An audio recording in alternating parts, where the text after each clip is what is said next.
1 minute 30, vas-y, on part sur 1 minute 30. Ça. Ok. Vas-y, go. Alors, aujourd'hui, du coup, on a un échange avec Omar. Bon, je le connais pas trop. A priori, c'est l'élève d'un shir, Ibn Fawzan, ou j'ai pas très bien compris. Bref.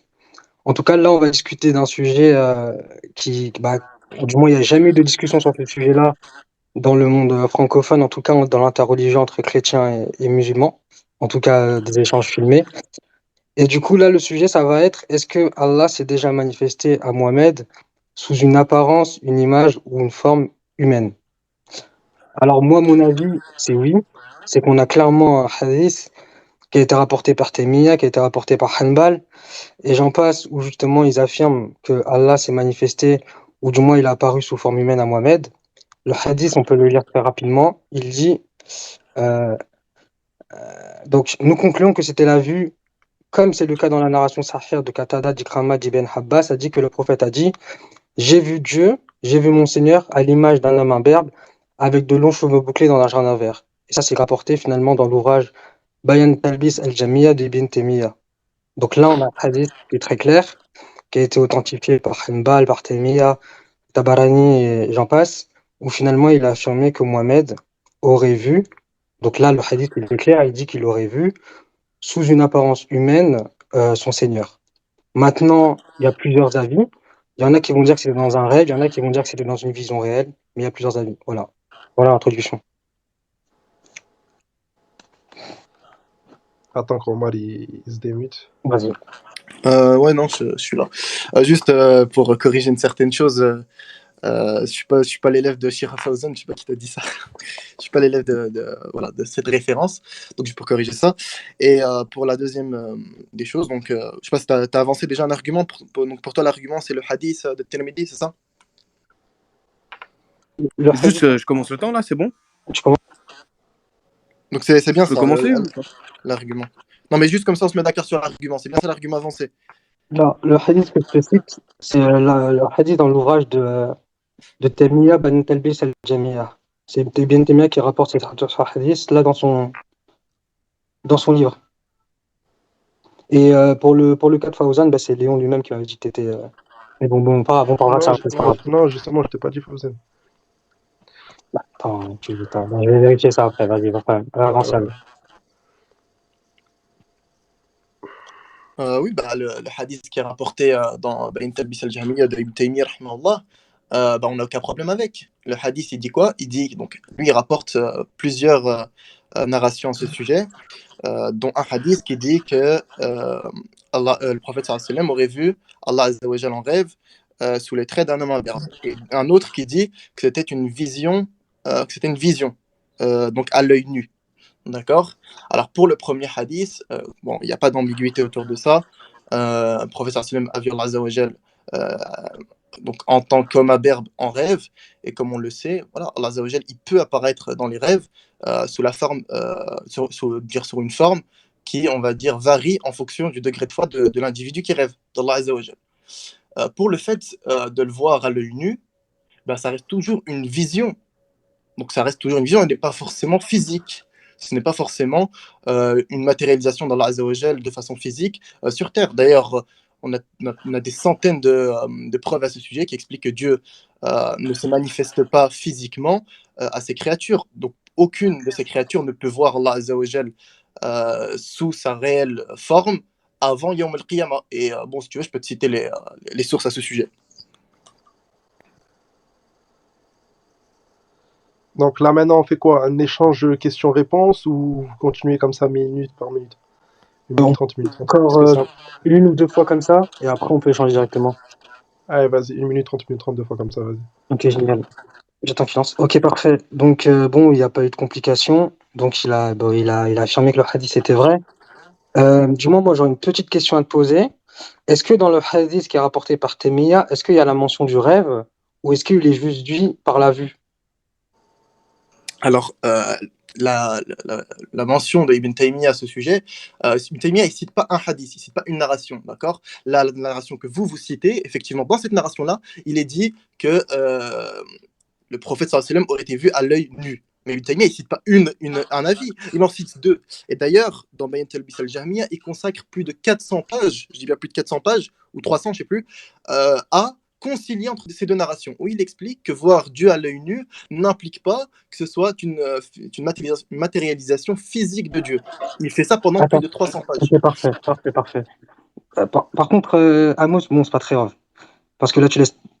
Ouais, bien vu. Donc, en Juste gros, par là, tu rapport au dis. temps, j'ai pas compris. C'est une minute ou vous posez des questions là? Ouais, en fait, si tu veux, je voulais juste lui poser une question rapide, mais bon, c'est pas grave, t'inquiète, t'inquiète. Du coup là, vous repartez sur 1 minute 30. Non, non, non, tu me laisses 30 secondes, c'est pas grave, t'inquiète. Bon, ok, vas-y, c'est bon. Ouais. Donc, bon, il a affirmé du coup que dans la narration qui est rapportée par Ibn Taymiyyah, lui, il dit du coup qu'Ibn Taymiyyah, si j'ai bien compris, authentifie la narration, il est marqué à l'œil nu. Et si j'ai bien compris, toi, tu dis aussi qu'il va authentifier d'autres narrations, il est marqué dans un rêve. Et en gros, tu dis qu'il va apporter une explication pour concilier à la fois que ça soit à l'œil nu et dans une vision. Non, Donc, je te en laisse, fait, je te laisse c'est à expliquer ça peu près ça, dans mais ton introduction. les mots choisis sont mauvais, Vas-y. dans le sens où que ce soit en rêve ou à l'œil nu, ça reste une vision. La vision, elle peut se faire même en état de veille. Tu peux très bien avoir une vision à l'état de veille, voir une chose n'est pas n'est pas physiquement matérialisée. D'accord? Comme par exemple une illusion, etc. Toutes ces choses-là, elles peuvent apparaître. Donc, tu es éveillé, tu vois à l'œil nu, mais c'est pas une chose qui se matérialise concrètement. Donc, c'est pas Allah Azza wa Jal que tu vois clairement. D'ailleurs, ça ne pourrait pas l'être, étant donné que, comme je t'ai dit, on a des sources qui viennent réfuter cela. Par exemple, on a un hadith du prophète sallallahu alayhi wa sallam qui est authentique, qui dit: Sachez que personne ne verra son Seigneur jusqu'à la mort, jusqu'à sa mort. C'est-à-dire sur terre. Donc, ça, c'est un hadith qui est authentique, et on en a d'autres narrations à ce sujet. On a même un verset du Coran où donc il sait, donc attendez, je vous le cite. Donc c'est Abu Dhar, et donc, il indique la parole divine adressée à Moïse, qui avait demandé à voir son maître quand celui-ci dit: Tu ne me verras pas. Coran 7, verset 143. Donc Allah Azza wa Jalla affirme lui-même qu'il ne se matérialise pas de façon concrète à ses créatures. On a ce verset, on a le hadith que je t'ai cité, il y en a d'autres. Bon, là, je ne les ai pas sous les yeux, mais je peux Inch'Allah, les chercher si besoin. Ok, génial. Bah, du coup, on va passer directement aux échanges, hein, si tu veux. Vas-y, c'est bon, coupe, Hamo. Vas-y, c'est bon. Ouais.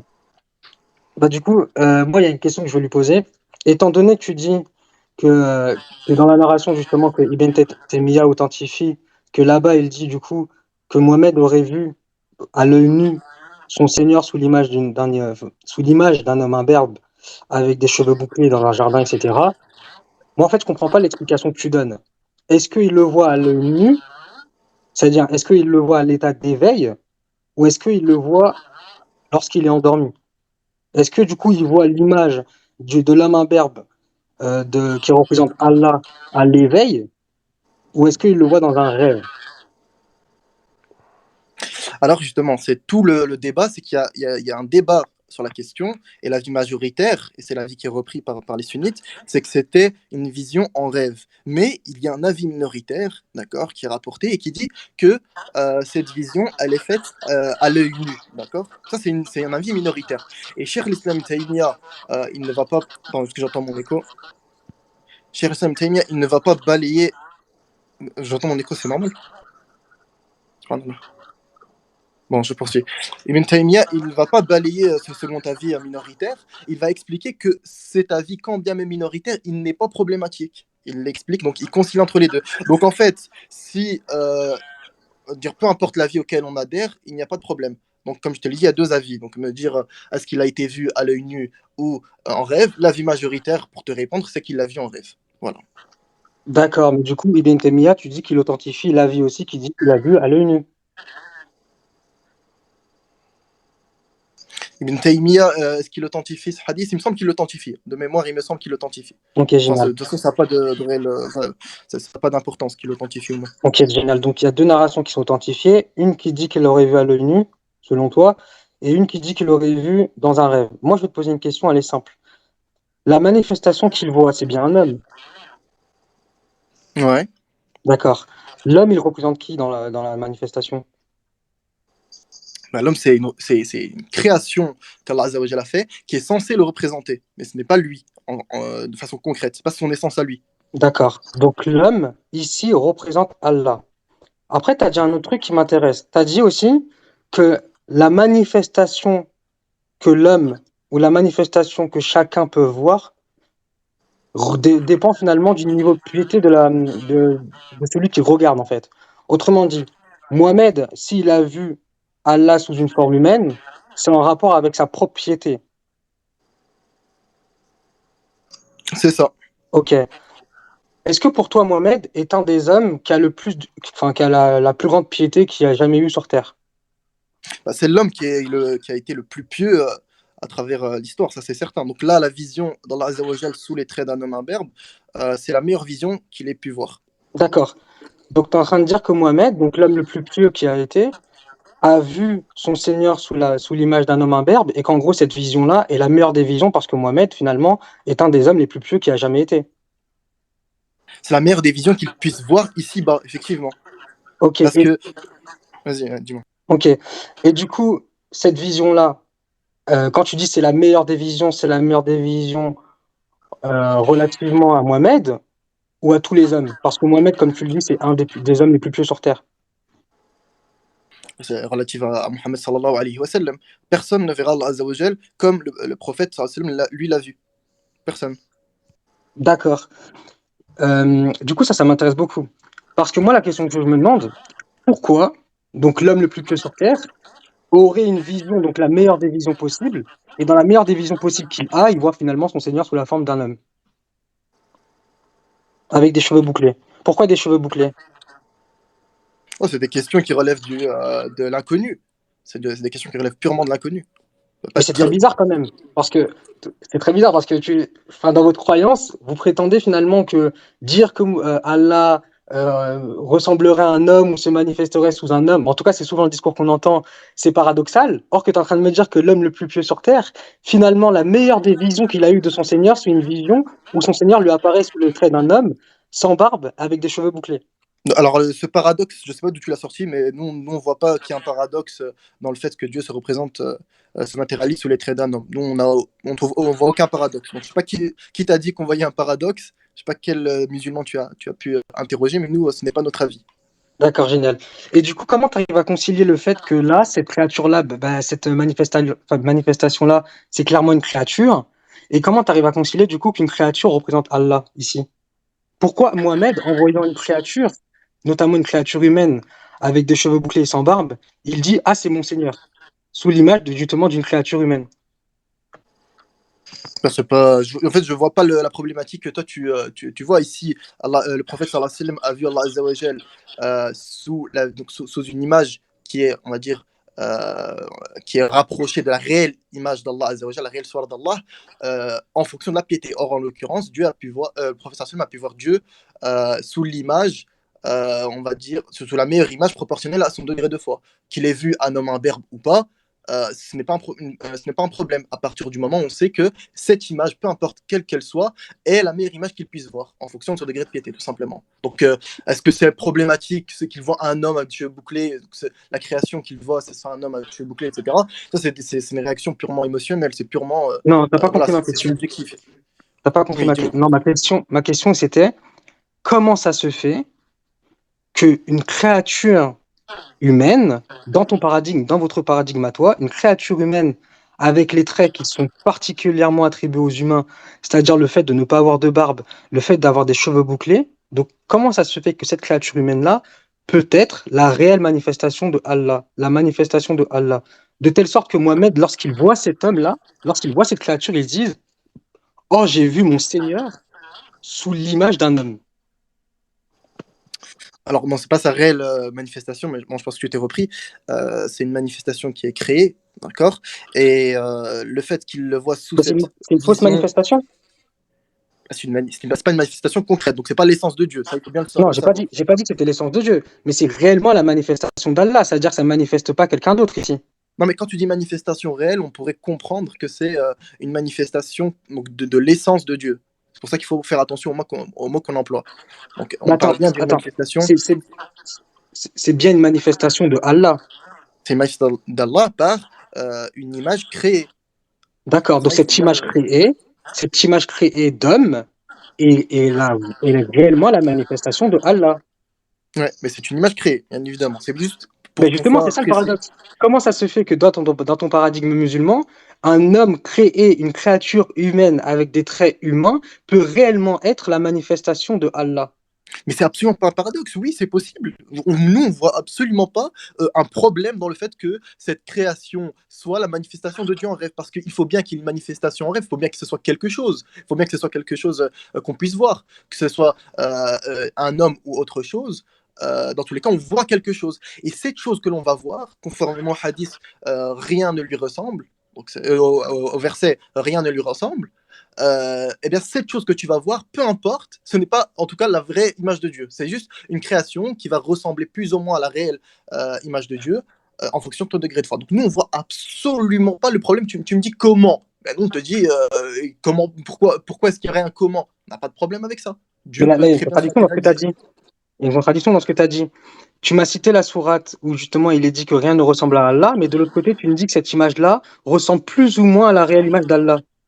Il y a une contradiction.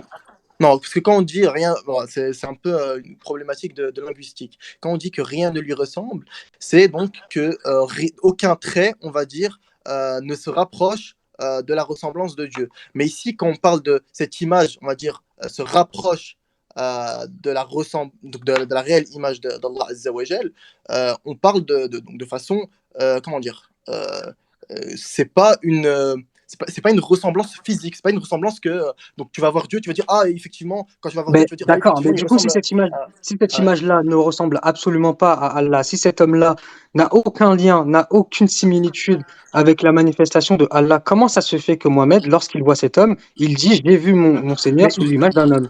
bon ça c'est purement, tu me l'as posé tout à l'heure, je t'ai pas répondu, mais ça c'est purement sensationnel, d'accord. Quand tu rêves et que tu vois une belle image ou autre, c'est en fonction de la sensation que tu vas ressentir que tu vas déterminer si tu as vu Allah Azza wa Jal ou pas. Et il y a d'autres règles pour déterminer. Bah, est-ce que tu as un Et exemple? c'est Est-ce que purement tu as un autre sensationnel. exemple? Est-ce que tu as un autre exemple, un autre hadith ou un autre prophète qui, en voyant quelque chose, a dit, oh, j'ai vu mon Seigneur sous l'image de cette chose. Par exemple, Moïse. Moi, je te prends l'exemple de Moïse dans le Coran. Moïse, il a bien vu le buisson ardent et c'est pas pour autant qu'il a dit, oh, j'ai vu mon Seigneur sous l'image d'un buisson ardent. Non, pas du tout. Donc l'explication que tu donnes, elle est pas. Non, non, non, bah, non, tu es en train de dire que parce que pour Moïse ça s'est pas passé de cette façon, alors il y Non, a mais pas de raison que ça se est-ce passe que tu as aussi un en autre rêve pour exemple? Mohamed. Est-ce que tu as un autre exemple, Non, Mohamed? pour le cas de Moïse, il y a eu des indices. Donc il y a eu une voix à travers le buisson, etc., qui s'est adressée à lui. Pour le cas de Mohammed, il y a eu des indices qu'on le sait ou qu'on ne sait pas. Allah alam. J'ai pas essayé de déterminer si le professeur Sallam avait transmis les indices qu'il a eu dans le hadith. Et pareil pour tout individu, tout humain pieux ou pas, qui verrait Dieu en rêve, euh, il a des indices qu'il va ressentir. C'est sensationnel. Et peut-être d'autres indices qui sont retranscrits dans les textes, mais dont je n'ai pas connaissance. Voilà. Non, mais justement, là, tu ne réponds pas. Moi, la, moi, la question que je te Moi, pose, tu m'as dit c'est. si j'ai d'autres exemples, et moi je te le dis, je ne connais pas d'autres exemples à part le cas de Moïse et du prophète sallallahu alayhi wa sallam. Mais du coup, je vais te poser une question. Dans l'Ancien Testament, en tout cas dans la Bible, on a vu à plusieurs reprises que Dieu il se manifeste à travers un certain personnage qui s'appelle l'ange de l'Éternel. Et cet ange de l'Éternel-là, parfois, il peut prendre la forme humaine. Est-ce que toi, du coup, dans ton paradigme, ça te dérange? Donc un ange qui prendrait forme humaine. Non, non, non. En gros, Dieu il se manifeste, si tu veux, sous l'image d'un homme dans l'Ancien Testament.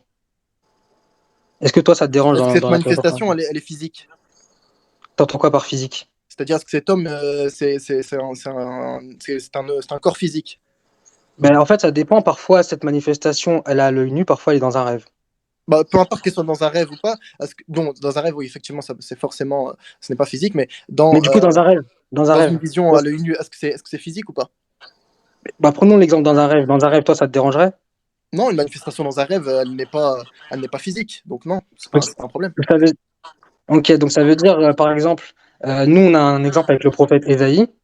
Le prophète Ésaïe, dans Ésaïe 6, quand il va chanter la gloire de Dieu, quand il va voir finalement ce fameux personnage-là qui est assis sur un trône, et que Jean, plus tard, il va dire que ce personnage-là, c'était la gloire du Christ. Donc là, Ésaïe, finalement, il voit ce personnage-là dans une vision. Est-ce que toi, ça te dérange, là, du coup, que le personnage-là dans cette vision est justement une manifestation de Dieu? Est-ce que toi, dans ton paradigme, ça pourrait être possible? Moi, non, moi je te l'ai dit, je t'ai répondu. Si cette vision, donc elle est faite en rêve, et que c'est une Oui, elle est manifestation en de rêve, Dieu, et que cette une vision. manifestation de Dieu, ce n'est pas la réelle essence d'Allah Azza wa Jal, ou voilà, du Dieu de votre religion, si ce n'est pas la réelle essence, eh bien ce n'est pas problématique. On n'a aucun problème avec ça. Voilà. Mais parfait, parce que personne dit justement que la manifestation de Dieu, même dans l'Ancien Testament, est la réelle essence de Dieu. Personne ne dit ça. Non, mais moi, je ne débat pas sur le christianisme. Ok, Personnellement, je ne connais rien du tout j'avance. Du coup, au j'avance. christianisme. Est-ce que tu as connaissance de la narration de Fail par rapport à ce hadith-là? Cite-la moi la narration, comme ça, je vois pas. Tu sais, c'est la narration où justement il va être dit le Seigneur, enfin Mohamed a vu son Seigneur sous l'image d'un jeune homme imberbe et il a vu dans la meilleure des formes. Ouais, je connais la narration, oui. Tu la connais et du coup toi tu la considères vraie ou fausse? Non, la narration, elle est vraie, elle est authentique. Ben, là ça voudrait dire que la meilleure des manifestations de Allah, ben, c'est la manifestation humaine alors. Non, la meilleure manifestation ici-bas, en rêve, en vision plutôt. Ok, donc la meilleure manifestation ici-bas en rêve de Allah, c'est la manifestation humaine. En vision, oui, c'est la manifestation humaine. Ici-bas, oui, c'est la manifestation de l'homme imberbe, en confirmant le hadith du prophète sallallahu alayhi wa sallam. D'accord, d'accord. Bah, en fait, je sais même pas quoi rajouter en fait. Parce que si toi tu reconnais que finalement la meilleure des manifestations ici-bas, justement pour Allah, et justement pour que ses suiveurs, ou du moins ceux qui reconnaissent Allah le suivent, et la manifestation humaine, bah le sujet il est clos en fait. La manifestation humaine, c'est un peu, comme on dit, c'est un peu général. Faut bien, on est en train de dire que la meilleure manifestation de Dieu ici-bas, de façon, on va dire, pas de façon physique, eh bien, c'est celle de l'homme imberbe que le prophète sallallahu alayhi wa sallam a vu. Que le prophète sallallahu alayhi wa sallam a vu. Ça veut dire que pas toute manifestation humaine représente la meilleure manifestation de Dieu Oui, j'ai compris. ici-bas. En gros, Donc, la meilleure manifestation de Allah, donc dans ce monde ici-bas, c'est cette manifestation-là d'un homme avec des cheveux bouclés et sans barbe. l'homme imberbe qui était présent dans le rêve du prophète. Ok, bah en tout cas, bah, pour moi le sujet est clair. Si tu veux faire une conclusion, Oui, du coup, mais c'est quoi bah, pour moi là c'est clair le quoi ce sujet. débat, du coup? Bah, Hein? du coup, là, du coup, la question initiale c'était est-ce que Allah pouvait se manifester ou apparaître sous une forme, une image Ouais. humaine? Bah là, lui, il dit oui. Et en plus, il dit bah, justement que la meilleure manifestation de Allah ici-bas, bah, c'est la manifestation d'un homme imberbe et avec des cheveux bouclés, quoi. Donc, Attendez, juste si je peux prendre, si je peux parler, parce que certains frères qui me disent dans les commentaires que je devrais te poser des questions, etc. Je vous vas-y, je rappelle que t'écoute. le sujet du débat, il est concernant la manifestation d'Allah Azzawajal en rêve dans notre religion. Donc notre ami est venu poser des questions sur ce sujet. Il voulait essayer de comprendre notre vision des choses et surtout, il voyait des contradictions, des paradoxes auxquels j'ai répondu. Peut-être bon, il n'a peut-être pas été convaincu, voilà, ça le regarde, mais c'était absolument pas, on va dire, un débat où moi j'allais le réfuter sur ses positions, sur le christianisme ou autre. Ça n'a rien à voir avec ça. Voilà. C'est pour ça que je lui pose pas de questions et que je me contente de répondre. Ah, bah voilà, bah, en tout cas, bah, c'est clair, hein, c'est Mais, clair, c'est clair. Ah, c'est mais clair. du coup, du coup, il t'a expliqué que ce n'était pas physique, du coup. Comment. Bah, En il fait, a dit que moi il a peut-être que dit. j'ai compris, en fait, tu essayes de mettre un petit peu ton dogme d'incarnation, Ah non, ou du fait j'ai que pas parlé Dieu, en d'incarnation. fait, s'incarne ou se manifeste en tant qu'homme physiquement, c'est-à-dire on peut le toucher. Ouais, mais c'est modérateur. Hein. Non, je participe pas, j'essaie de savoir, en fait, son point de vue. Je- Ouais, j'essaie de savoir, en fait, Mais en justement. fait, ouais, ouais, En c'est fait, juste pour dire deux mots, il me semble, Cham, que toi, tu as déjà parlé sur Twitter de ce sujet et que tu avais fait justement une corrélation entre notre dogme et entre le dogme chrétien et comme quoi ah on non, jamais. devrait. Non, non, non. Ah, c'est pas toi. Non, non, non. Tu peux. Ok. Mon compte sur Twitter, c'est Apologem, c'est vrai ça. Par Ah, contre, on n'a mais pas fait de corrélation. Bah non, bah non, si mais tu regardes bien le dans, Twitter, on n'a pas fait de corrélation. dans ton Twitter, tu as fait une sorte de thread où tu as dit que donc, les salafistes pourraient pas, on va dire, critiquer le dogme chrétien concernant Jésus parce que ils auraient donc les hadiths que tu as cités où Allah Azza wa Jal se présenterait soit Ah les oui, traits d'un homme en berbe, bah etc. Donc, regarde. ils ne pourraient pas critiquer votre dogme alors que notre dogme se rapproche du vôtre à ce niveau-là. Bah oui, bah fondamentalement, tu pourrais pas critiquer un chrétien qui aurait dit oh, j'ai vu mon Dieu dans mon rêve sous une apparence humaine, sous une image humaine, parce que toi-même, tu reconnais que Non, non, c'était ici-bas, pas la meilleure. sur. Alors, je ne sais pas si tu faisais allusion à ça, mais il me semble que tu faisais allusion plutôt à l'incarnation de Dieu en Jésus, il me semble. Ah oui, mais attends. dans tous les cas, toi, tu pourras jamais critiquer le fait que chez les chrétiens, Dieu puisse se manifester sous une image humaine, que ce soit dans un rêve, par exemple. Tu Non, pourras mais pas le critiquer, ça. Pour Jésus, on peut le critiquer, ça, toujours. Vu que c'est pas notre dogme n'a rien à voir avec vous à ce niveau-là. Parce que la manifestation, dire l'incarnation de Dieu en Jésus, elle est physique. Ça, on est d'accord. Non, non, on dit pas physique, nous. Je sais pas ce que tu entends par physique. Dans le sens où Dieu, il s'incarne dans une enveloppe physique. Non, c'est faux. On parle pas d'essence qui est enveloppée par quelque chose. C'est faux, ça. Ok, bon, pas de souci. Bah, en tout cas, je sais pas où tu voulais en Ah, venir, en non. tout cas sur Twitter, en faisant ce parallèle, mais en tout cas, nous, notre dogme à ce Mais niveau-là, il est j'ai une clair, question à te c'est que poser. Dieu ne peut pas J'ai se une question représenter de manière Hmm. physique. Voilà. Du coup, j'ai une question à te poser pour bien éclairer le sujet. Si demain, moi, je dors et du coup, je fais un rêve et je dis, oh, j'ai vu dans mon rêve mon Seigneur sous l'apparence d'un homme. Toi, finalement, ça aurait un problème avec ton dogme. Pourquoi? Mais parce que Mohamed, tu dis que justement, il a aussi dit qu'il avait son Seigneur sous l'image d'un homme dans un rêve où, enfin, t'as donné deux avis, t'as dit à l'œil nu. Mais si on prend l'avis, par exemple, du rêve, toi, ça te poserait aucun problème. Non, ça ne poserait pas de problème. Mais pourquoi j'ai pas compris, tu m'as dit ça contredirait ton dogme si tu voyais toi Dieu en rêve. Tu m'as dit ça Non, non, en contredirait gros, ton dogme. j'ai dit justement, ça poserait pas de problème. Non, ça ne nous poserait pas de problème. Après, bon, vu que tu es pas musulman, nous, on partira du principe que tu n'as absolument pas vu Dieu en rêve. Peu importe ce que tu as vu, c'était pas Dieu. Oui, parce que c'est selon le degré de piété, du coup. Moi, j'ai compris. Mais en tout cas, voilà, bah, c'est très, très intéressant. Et, bon, on conclut? On conclut ou... Bah, je te laisse conclure, Omar, si tu veux. Bon, la conclusion, elle est simple, hein.